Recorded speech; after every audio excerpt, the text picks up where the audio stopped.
তাপস রায় বলছেন।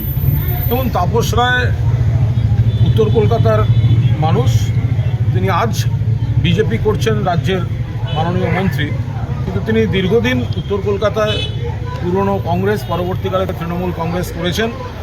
এবং সুদীপ বন্দ্যোপাধ্যায় যে কত খারাপ রাজনৈতিক এলিমেন্ট সেটা তাপস রায়ও জানেন। সুদীপ বন্দ্যোপাধ্যায় রাজনৈতিক পরজীবী, ওনার নিজস্ব কোনো সংগঠন নেই, অনুগামী নেই। উনি কখনো প্রিয়রঞ্জন দাশমুন্সী, কখনো সোমেন মিত্র, কখনো মমতা বন্দ্যোপাধ্যায়কে ধরে তাদের আলোয় আলোকিত।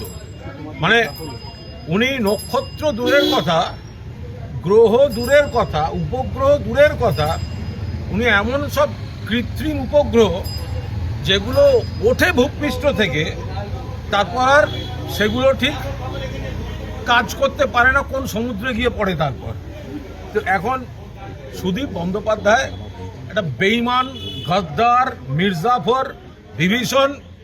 আমাদের উত্তর কলকাতায় একটা কথা প্রচলিত আছে যে আমি যেমন সুদীপ বন্দ্যোপাধ্যায়ের বিরোধী, তাপস রায় অন্য দলে থাকেন, সুদীপ বন্দ্যোপাধ্যায় বিরোধী। আমাদের উত্তর কলকাতায় একদম প্রচলিত হচ্ছে দল যার যার, সুদীপের সমালোচনার উৎসব সবার।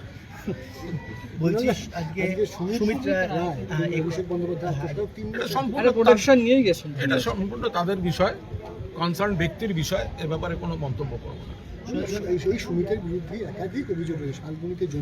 আমি আবার বলছি, আমি দলের মুখপাত্র, আমি অন্য কোনো ব্যক্তির মুখপাত্র নই, এবং যিনি রাজনৈতিক কোনো আমাদের পদাধিকারী নন, তাদের সেসব ব্যাপারে আমি কোনো মন্তব্য করব না। সুমিত রায়ের সঙ্গে সঙ্গে যার নাম মাঝে সব ম্যাক্সিমাম সময় জড়িয়ে যাচ্ছেন, তিনি তো আপনাদের দলের সভাপতি সাধারণ সম্পাদক। সেটা আপনারা জড়াচ্ছেন তদন্তে। আজকে যিনি গেছেন, আইনের যা প্রসেস, সুপ্রিম কোর্ট যা বলেছে, এগুলোর সঙ্গে তৃণমূল এবং এই রাজনীতির কোনো সম্পর্ক নেই, ফলে এ বিষয়ে কোনো কথা বলছি না। আমি একটি গুরুত্বপূর্ণ বিষয় আপনাদের জানিয়ে রাখছি, সেটা হচ্ছে এই যে লক আপ ডেথ যেটি হয়েছে Kanchrapara, Halishahar, lock up death, এটা একটা ভয়ঙ্কর ঘটনা, ভয়ঙ্কর ঘটনা।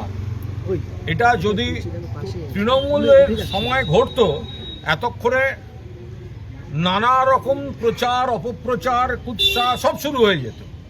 তো আজকে যখন এই লক আপ ডেথটা হচ্ছে ভয়ঙ্কর, এবং মৃতের স্ত্রী পর্যন্ত বলছেন, তার আত্মীয় যারা ডেড বডি দেখেছেন, যে সেখানে কি পরিমাণ আঘাতের চিহ্ন, টার্গেট করে তুলে নিয়ে গিয়ে পুলিশ কাস্টাডির সময় তাকে মারা হয়েছে, এই অভিযোগ উঠে আসছে।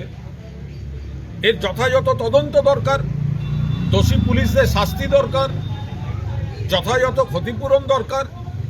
এবং কেন তাহলে এ ব্যাপারে যারা জড়িত এবং তাদের প্রশাসনের উপর মহল, তারা কেন দায়িত্ব নেবেন না?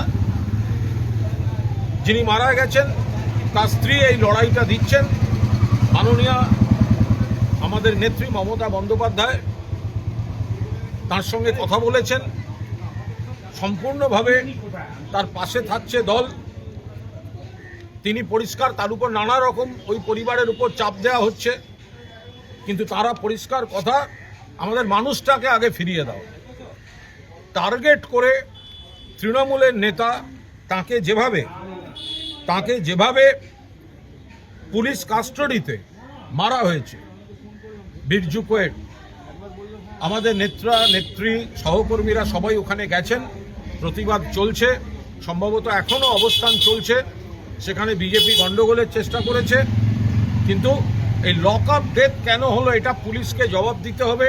লক আপ ডেথ কেন হলো, পুলিশ মন্ত্রীকে ব্যাখ্যা দিতে হবে। লক আপ ডেথ কেন হলো, জেলার পুলিশ সুপারকে বা কমিশনারেটের যে কমিশনার, যারা দায়িত্বে রয়েছেন, তাদের এর দায়িত্ব নিতে হবে এবং এর নিরপেক্ষ তদন্ত চাই। যারা মহিলা কমিশনের চেয়ারম্যান আজকে এসেছেন, তিনি যেটা বলেছেন যে এনকাউন্টার কোনো পদ হতে পারে না, ধর্ষকের বিচার মাধ্যমে করতে হবে, এনকাউন্টার পদ হলে তো সব সমস্যা হয়ে যাবে। আমরা তো আবার বলছি যে আইনের শাসন মানে এই এনকাউন্টার শব্দটা, এটা যদি অপব্যবহার হয়ে যায়, কারুর গায়ে একটা তকমা দিয়ে গুলি করে মেরে দেওয়া হয়, অনেক সময় তো দেখা যায় সাক্ষীকেই মেরে দেওয়া হচ্ছে। রাজসাক্ষী মানে কি? রাজসাক্ষী আর সাক্ষী তফাৎ আছে। রাজসাক্ষী তারাই হয় যারা অভিযুক্তের মধ্যে থাকে। তো রাজসাক্ষীকেই যদি মেরে দেয়, তো তারপরে তো অনেক রহস্যের সমাধান হবে না। ফলে আমরা এই যে এনকাউন্টার যদি সত্যিই কেউ পালাতে চায়, পুলিশকে ব্যবস্থা নিতে হয়।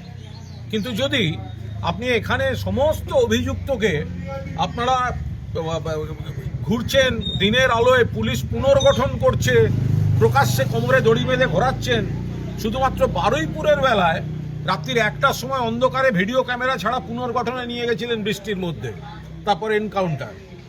ফলে আমরা পরিষ্কার বলছি যে দোষী কড়া ব্যবস্থা, আইনের মধ্যে থেকে কঠোরতম ব্যবস্থা হোক, কিন্তু এনকাউন্টারের নাম করে টার্গেট করে অনেক ক্ষেত্রে সাক্ষী বা রাজসাক্ষীকে উড়িয়ে দেওয়ার যে একটা আপাত চমকের আড়ালে একটা যে মূল চক্রান্তমূলক খেলা চলে, সেগুলো বাঞ্ছনীয় নয়। বললে গতকালই দেবরাজ্য চক্রবর্তীর বিরুদ্ধে পুলিশ চার্জশিট দিয়েছেন। সেই চার্জশিটে বলা হচ্ছে যে বিভিন্ন প্রমোটারের কাজ লক্ষ লক্ষ টাকা তোলাবাজি করেছে দেবরাজ, 30 লক্ষ টাকা দিয়েছেন, এমন একটি অভিযোগও তার বিরুদ্ধে রয়েছে। কি বলবেন? না, এই নিয়ে কোনো মন্তব্য করব না, কারণ এটি যার বিরুদ্ধে তিনি বা তার আইনজীবীরা এটা বলতে পারবেন। যদি এর কোনো মিনিমাম বৈধতা থাকে তাহলে সেটা নিশ্চিতভাবে আইনের পথে চলবে। আবার রাজনৈতিকভাবে যদি টার্গেট করা হয়ে থাকে তাহলে প্রমাণ দেওয়ার দায়িত্ব আদালতে, প্রমাণ দিয়ে এই অভিযোগকে প্রমাণিত করার দায়িত্বটা কনসার্ন এজেন্সি। গতকালকে চার্জশিট প্রবেশ হলো, আজকে দেখা গেল নতুন করে ফ্রেশ আরও একটি অভিযোগ দায়ের করলেন আরও এক ব্যবসায়ী। তিনি বলছেন যে মোট 1,25,00,000 টাকা দেবরাজকে তিনি দিয়েছেন তোলাবাজির কাজ। এটা নিয়ে কোনো রাজনৈতিক মন্তব্য করবো না। শ্রমিক ভট্টাচার্য বলছেন যে রাজ্যে এবার শিল্পের জোয়ার আসবে, টাটারা আসছে, বিড়লারা আসবে, টাটারা তো আছেই, আবার ইউরোপ থেকে বিনিয়োগ আচ্ছা, আসবে। এই যে টাটারা আসবে বলা হচ্ছে, মানে কি? টাটারা খুব ভালোভাবে বেশি করে এখানে আছেন। টাটার মানে কি? এই যে সিঙ্গুর বলা হয়, টাটার সঙ্গে তো তৃণমূল কংগ্রেসের কোনো সংঘাত নয়। বামফ্রন্ট জমানার শিল্পনীতি, কৃষি জমি জোর করে দখল, কৃষক এবং ক্ষেতমজুরদের তাদের জীবন জীবিকা রক্ষার লড়াই ছিল। টাটাদের সঙ্গে তো কোনো ঝগড়া নেই। মমতা বন্দ্যোপাধ্যায়ের সময় তো টাটারাও এখানে এসছেন, তাদের বিনিয়োগ বাড়িয়েছেন, সমস্ত রকম কাজ করেছেন। দেশ এবং আন্তর্জাতিক ক্ষেত্রে প্রতিষ্ঠিত যারা ব্যবসায়ী, শিল্পপতি, শিল্পগোষ্ঠী, সেই সংস্থাগুলি এখানে এসেছে। ফলে এগুলো সব নতুন এদের বিবৃতি দেওয়ার কথা ওনারা বিবৃতি দিচ্ছে। আর মমতা বন্দ্যোপাধ্যায় গত বছর ঘোষণা করেছিলেন আমুলের কারখানা, তো এবছর তো এমনি হওয়ার ছিল। ফলে আমুলকে আমরা এনেছি, কথাটা বলার কোনো কারণ ঘটেনি। দাদা, ইসলামপুরে একজন শিক্ষককে গুলি করে খুন করা হয়েছে, কিন্তু আগে হাওড়াতেও একই কাণ্ড ঘটেছে। কোথাও ঘরে ঘরে পাড়ায় পাড়ায় গুলি করার কালচার ফিরে আসছে। তো যারা এগুলো সমালোচনা করতেন, তো তারা এবার বলুন, তারা তো আজকে ক্ষমতায়, তারা তো আজকে দায়িত্বে। কেন আজকে গুলি করে খুন করা হচ্ছে? কেন সমাজ বিরোধী গুলি করছে? কেন শিক্ষককে মারা যেতে হচ্ছে? কেন? যারা প্রশ্ন করতেন আজকে তো উত্তর দেওয়ার দায়িত্ব তাদের। আমরা যখন বারবার বলেছি বিচ্ছিন্ন বিকৃত ঘটনাগুলি কড়া হাতে প্রশাসন দমন করছে, তখন কথায় কথায় তো কোনো ঘটনা, খারাপ ঘটনা, সামাজিক কোনো বিকৃতির ঘটনা ঘটলেও মুখ্যমন্ত্রীর দাবি এক, দফা এক করে মুখ্যমন্ত্রীর পদত্যাগ বলে যারা কথা বলতেন, আজকে কেন তাদের পদত্যাগ নিয়ে কথা বলা হবে না? কেন তারা পদত্যাগ করবেন না? সনদে গ্রেপ্তার হয়েছেন, সনদের সঙ্গে যার নেতৃত্বে কাজ হতেন পার্থ ভৌমিক, তিনি দিল্লিতে সনদে গ্রেপ্তার হচ্ছেন তোলাবাজির অভিযোগে। দেখুন, এই ভালো তৃণমূল কনসেপ্টটাই তো অধিকাংশ হচ্ছে গ্রেপ্তারি এড়াতে। অনেকেই এই কনসেপ্টটাই তো অধিকাংশ হচ্ছে গ্রেপ্তারি এড়াতে। আমি সকলের কথা বলছি না। তো সুতরাং যাদের বিরুদ্ধে বিজেপির নানা অভিযোগ, তো তারাই যদি ভালো তৃণমূল হয়ে যান, কেউ দিল্লিতে, কেউ বাংলায়, তো তারা আইনের ফাঁক দিয়ে তারা বেরিয়ে যাচ্ছেন, তারা ঘুরে বেড়াচ্ছেন। আমার তো মনে হয় এই যে তথাকথিত যে এই সাংসদ গদ্দার, বেঈমান যেগুলো, আর কিছু বিধায়ক, এদের সঙ্গে যখন বিজেপি নেতাদের সব গ্রুপ ছবি বেরোচ্ছে, আরে তৃণমূল কর্মীদের কি রিয়াকশন সে তো আমরা বুঝতে পারছি, কিন্তু তার থেকেও বেশি আমাদের কৌতূহল বিজেপির কর্মী সমর্থক নেতাদের, তাদের কেমন লাগছে। এই গদ্দারগুলোই তো গিয়ে আপনাদের নেতা। আচ্ছা, বিজেপির এ রাজ্যের অর্ধেক বড় নেতা প্রধানমন্ত্রীর সঙ্গে চা খাওয়ার সুযোগ পেয়েছেন? পাননি। তৃণমূলের গদ্দারদের সঙ্গে প্রধানমন্ত্রী চা খান। তো সুতরাং এদেরকেই আপনাদের নেতা বলে মানতে হবে, এদেরকে ঘিরে আপনাদের বিজেপি করতে হবে। তো ফলে আপনাদের করুণ অবস্থা থেকে আমাদের হাসি পাচ্ছে। একটা অদ্ভুত ঘটনা ঘটেছে 121 নম্বর ওয়ার্ড বেহালায়। সেখানে সরসনাতে দেখা যাচ্ছে যে বিজেপির মণ্ডল সভাপতির বিরুদ্ধে প্রাক্তন মণ্ডল সভাপতি অভিযোগ করছেন, বলছেন বেশি রাত পর্যন্ত দোকান খোলা রাখতে গেলে টাকা দিতে হবে, 10,000 টাকা চেয়েছেন, দেননি, মারধর করে। এটা তোলাবাজি, এই তোলাবাজি এটা শুধুমাত্র আপনি একটা জায়গা বলছেন কেন? ভারতীয় জনতা পার্টির মধ্যে তোলাবাজি এতটাই বেড়েছে যে শ্রমিক ভট্টাচার্য থেকে শুরু করে তাদের জিতেন্দ্র তেওয়ারি থেকে শুরু করে একাধিক তাদের শীর্ষ নেতা নেত্রীকে তাদের তো তোলাবাজি নিয়ে সাবধান করতে হচ্ছে। একটা 2 মাসের সরকার, তাতে নেতাদের কাছে মূল চিন্তার বিষয় হয়ে গেছে তোলাবাজি। তাতে বোঝা যাচ্ছে যে বিজেপি দলটা কি অবস্থায় চলছে। বলছি ডিলিমিটেশন হয়ে কলকাতা 209টা ওয়ার্ড হয়ে গেল। এই যে রাজনৈতিক পদ্ধতিতে ডিলিমিটেশন হয়েছে আমরা তীব্র বিরোধিতা করছি। বিরোধীদের সঙ্গে কথা বলা হয়নি, জনপ্রতিনিধিদের সঙ্গে কথা বলা হয়নি, জনগণের মধ্যে গণশুনানি করা হয়নি, কারুর কোনো মতামত নেওয়া হয়নি। শুধুমাত্র বিজেপি রাজনৈতিক সুবিধা করে দেওয়ার জন্য যারা এইভাবে ওয়ার্ডগুলো নিয়ে ভাঙচুর করেছেন, সময়ের দাবির একটা অজুহাত খাড়া করে যে পদ্ধতিতে হয়েছে এবং যেভাবে ভাঙা হয়েছে, আমরা এর তীব্র বিরোধিতা করছি। দাদা, মোথাবাড়িতে তৃণমূল কর্মীকে খুন করা হয়েছে এবং অভিযুক্ত কংগ্রেস 2জনকে অ্যারেস্টও করা হয়েছে, কিন্তু প্রশ্ন যে এইভাবে তৃণমূল কর্মীকে ক্ষমতা দেওয়ার পরে কি টার্গেট? তৃণমূল কংগ্রেস কর্মীকে খুন করা হয়েছে, তো তৃণমূল কংগ্রেস টার্গেট, শত্রুদের টার্গেট, প্রতিপক্ষের টার্গেট। তাই তৃণমূল কংগ্রেস কর্মীরা আগেও আক্রান্ত হয়েছেন। ক্ষমতায় থাকার সময় তৃণমূলকে আক্রমণ করা হয়েছে, প্রাণ গেছে, আজও সেই জিনিস চলছে। আপনি হচ্ছেন শহরের অন্যতম বিধায়ক, আপনার এলাকায় একাধিক গুরুত্বপূর্ণ রাস্তা চলে, যেভাবে রাস্তার বেহাল অবস্থা, পুরো সভা নেই, পুরো বোর্ড নেই, কাউন্সিলর নেই, গোটা পৌর পরিষেবা কলকাতা শহরে ভেঙে পড়েছে।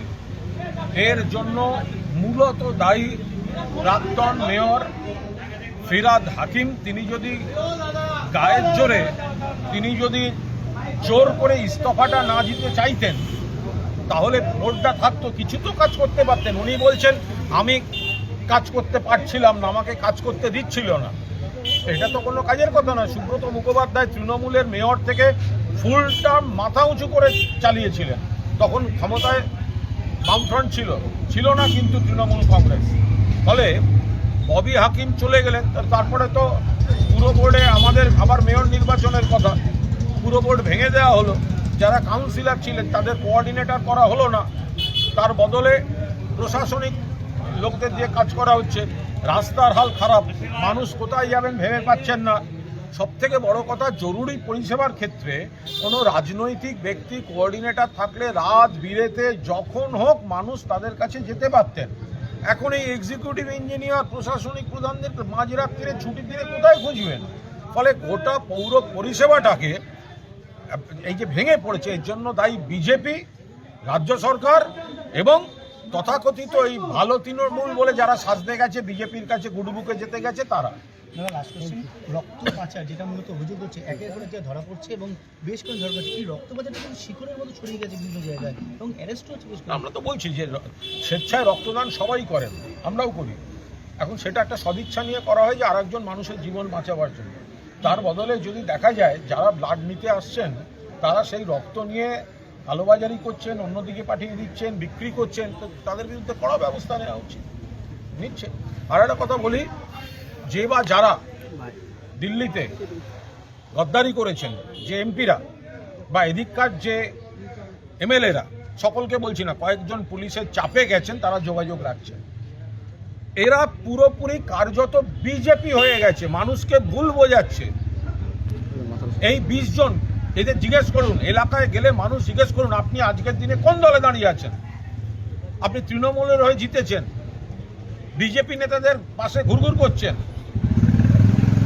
এনসিপিআইতে জয়েন করেছেন বলেছেন, অথচ টিভিতে দেখা যাচ্ছে, লোকসভা টিভিতে স্পিকার আপনাদের পরিচয় দিচ্ছে এআইটিসি। অর্থাৎ আপনি আজও দাঁড়িয়ে আছেন এআইটিসিতে। আপনাদের তো অবিলম্বে মেম্বারশিপ খারিজ হয়ে যাওয়া উচিত, হচ্ছে না কেন? চূড়ান্ত রাজনৈতিক সংকটে রয়েছেন এনারা এবং মানুষকে ভুল বোঝাচ্ছেন। এরা বিজেপির সঙ্গে হাত মিলিয়েছে, এরা বিজেপির দালালি করছে, এরা বিজেপির সঙ্গে নিজেদের সেটিং করেছে।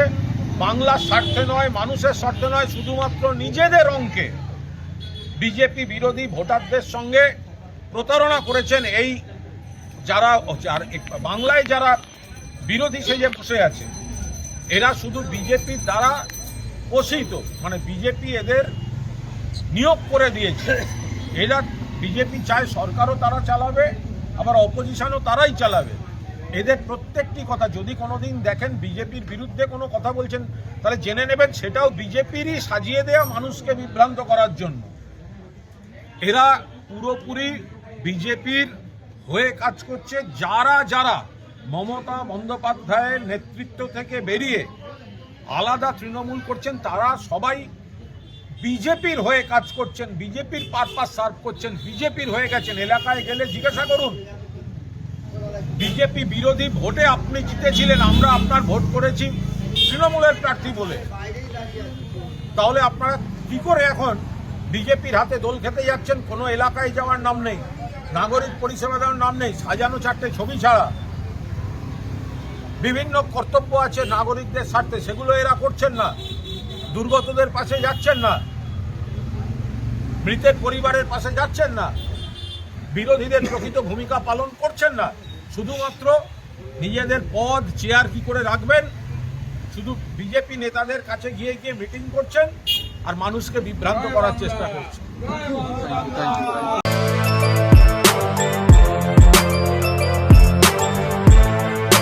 এখন অনেক বড় শ্রী লেদার্স হাওড়া ময়দান।